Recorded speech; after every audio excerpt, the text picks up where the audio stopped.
Hello, this is Miss Davis, and this video is instructions on how to complete your Unit 3 Lesson 11 Caesar Cipher portfolio.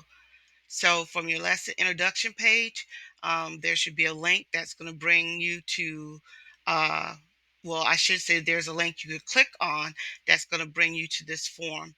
And first thing that you want to do is watch the video. And the video is going to explain what encryption is, how data is encrypted and decrypted. So once you watch the video, you want to scroll down into your last name, and I'm going to actually go ahead and put my name in. Then go to the next block, put in your first name, and click next at the bottom of the form. All right, so this is where we actually get into um, encrypting and decrypting information. So for this chart at the top, this is like um, a legend, kind of like when you see a legend off to the side, maybe like on a Excel spreadsheet, and it tells you what something means. So, for example, this lowercase a is actually a uppercase D. Okay, so it'll make more sense. Let me go ahead and do this first one.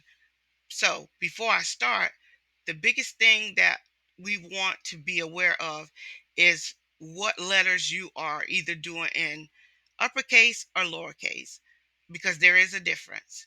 All right. So we see the K in this plain text, which is this whole phrase is keep this secret, is in lowercase letters. So let's look at the lowercase k and go up to our, legend or chart, and let's find the lowercase k. All the lowercase letters are on the top.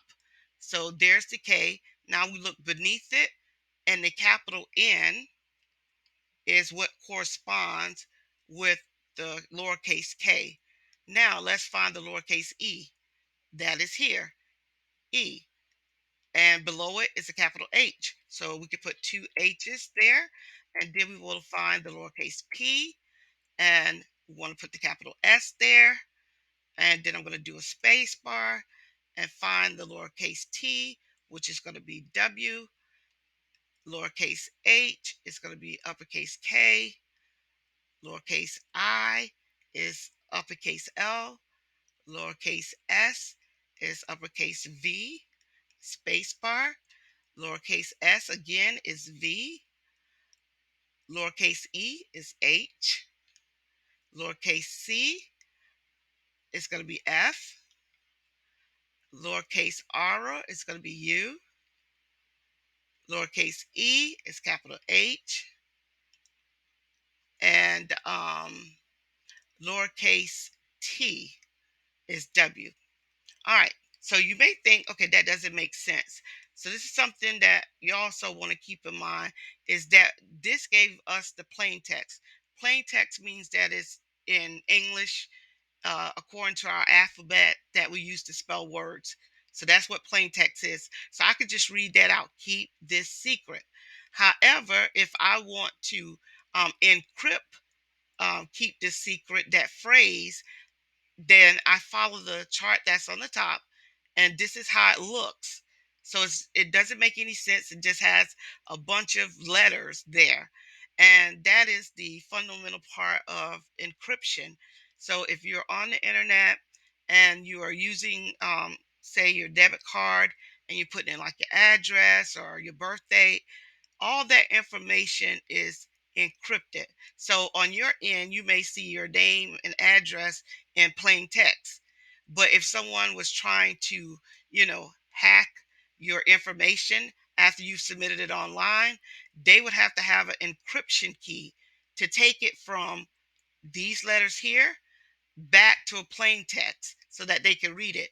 So if they don't have the encryption key to decrypt it, then all they'll have is, just a bunch of letters that they, won't know what it means. So that's the heart of encryption, is sending information across networks in the on the internet, and encrypting it so that people can't just take your information and do whatever they like.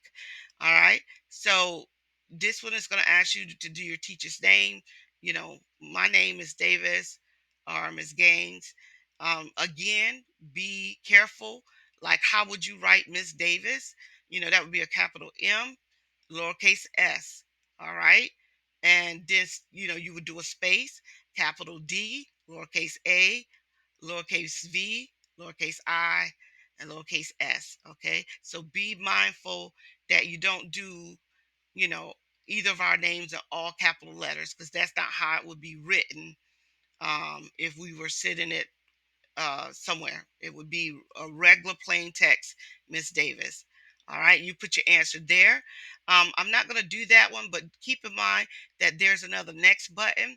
So there is probably a few more of these that you'll have to do. And once you've done that, you hit the submit button. If you have any questions, please let me or Miss Gaines know.